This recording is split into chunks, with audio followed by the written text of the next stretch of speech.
आइए आज के बाजार पर आपको अपडेट देते हैं। हफ्ते के आखिरी दिन शानदार तेजी के साथ बाजार बंद हुए। निफ्टी 243 अंक बढ़कर 24,853 के पास बंद हुआ। सेंसेक्स 769 अंक बढ़कर 81,721 के पास बंद हुआ। निफ्टी बैंक 457 अंक बढ़कर 55,398 के लेवल पर आज बंद हुआ। बाजार में और कहां पर कैसी हलचल रही है आज बता रही हैं प्रियंका ऊपर। आज इंडियन मार्केट्स में एक बहुत ही अच्छा ट्रेड देखा, शार्प रिबाउंड था। इनफैक्ट निफ्टी 1% से ज़्यादा तेज़ी के साथ बंद हुआ। सेंसेक्स में भी 1% की तेज़ी थी। बैंक्स भी आज कंट्रीब्यूट करते हुए दिखाई दिया। 1% की तेज़ी के साथ 55,400 के ऊपर बंद होने कामयाब हुए।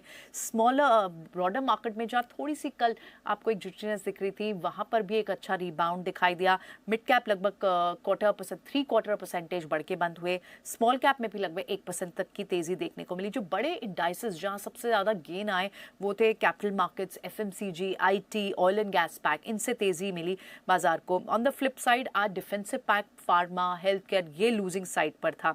निफ्टी के बड़े गेनर्स की अगर आप बात करें तो उसमें इटर्नल, एचडीएफसी लाइफ, जियो फाइनेंशियल, आईटीसी, इनमें अच्छी खासी 2 से 4% तक की मूव दिखाई दी।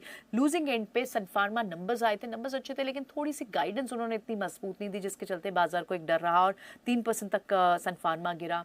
ग्रासिम के नंबर्स हमने देखा, वॉल्यूम ग्रोथ थी लेकिन नंबर्स बहुत इंकरेजिंग नहीं थे, वहां पर भी गिरावट हुई। कैपिटल मार्केट स्टॉक्स में बीएससी कल 4% तक गिरा था, आज इसका स्टॉक स्प्लिट भी था और साथ ही थोड़े वॉल्यूम्स को लेकर भी एक बड़ी ब्रोकरेज की रिपोर्ट थी अगर एक्सपायरी डे चेंज होता है, लेकिन उसके बावजूद भी बीएससी में आज 5% की स्ट्रेंथ दिखाई दी। इनफैक्ट दूसरी प्लेटफॉर्म कंपनीज पे आप बात करें, एमसीएक्स में तेजी थी।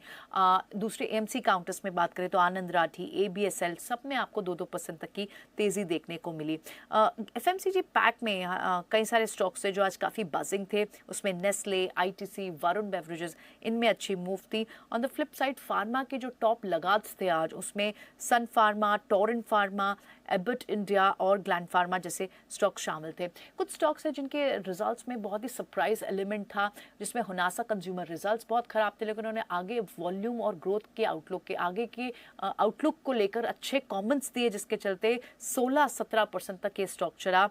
प्रीमियर एक्सप्लोजिव्स, वारी एनर्जी जैसे स्टॉक्स, यहाँ पर एक न्यूज़ का हैंगओवर था, उन पर यूएस में जो सोलर रूफटॉप जिससे जुड़ी हुई कंपनियां हैं उनकी सब्सिडी खत्म होने की बात है और इसलिए वारी एनर्जी में हमने देखा 10% तक का फॉल दिखा, बाद में हालांकि रिकवर भी हुआ था। लेकिन दूसरे कुछ और स्टॉक्स में एफएनओ के बड़े गेनर्स में angel one, Hindustan copper, BSc और एचएफसीएल जैसे स्टॉक्स शामिल थे। ओवरऑल इस पूरे हफ्ते में हमने देखा कि फिर से मिड कैप, स्मॉल कैप, वहाँ पर अच्छी तेजी थी और एडवांस डिक्लाइन रेशो भी काफ़ी हेल्दी थी जब वो क्लोज होने के बाद। इनफैक्ट 1-1% बढ़त के साथ ही बाजार आज बंद हुए।